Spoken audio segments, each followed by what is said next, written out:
omuyimbi Spice Dana munange uno avuddeyo nayozayoza wali omuyimbi Shiba Karungi namukulisa munange okuzaala obulungi. Spice Dana naye munange atusuubizaayo ka baby wali wonna, era n'omuyimbi Lema Namakula munange engeri gye yeekozeemu ebintu kosaate ne bbaawe amuza.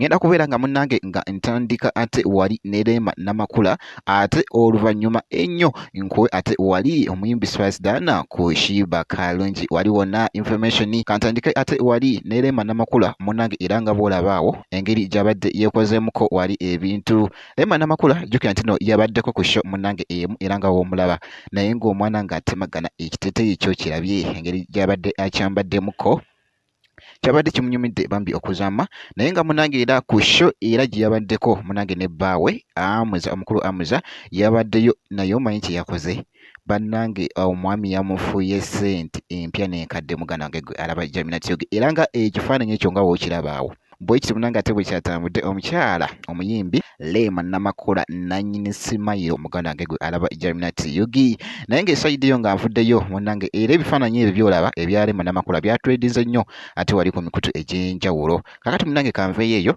ate munange nkutegeezeko wano ku Spice Diana nga bwe nkugambye wali mu kutandika.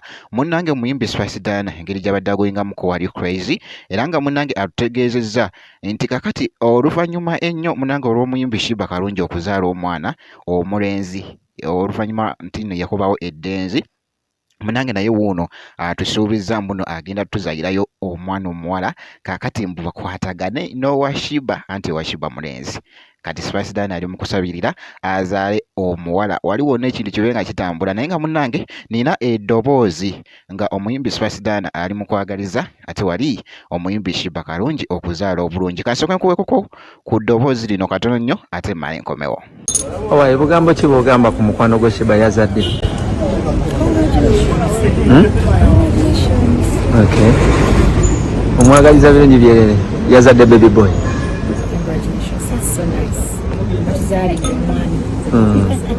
Omwana wange wanaaba akuze nga nange nsadde inshallah ka baby girl nga bakwatagana. Naye nga bwekityo munange ate bwe kitambudde, making sure nti no subscribinga olikinga okomentinga osharinga muganange gwe alaba Jamina TV, naye nga bwe nti ngenda kubeera nga nkomawo ate n'ezi update endala bwekiti.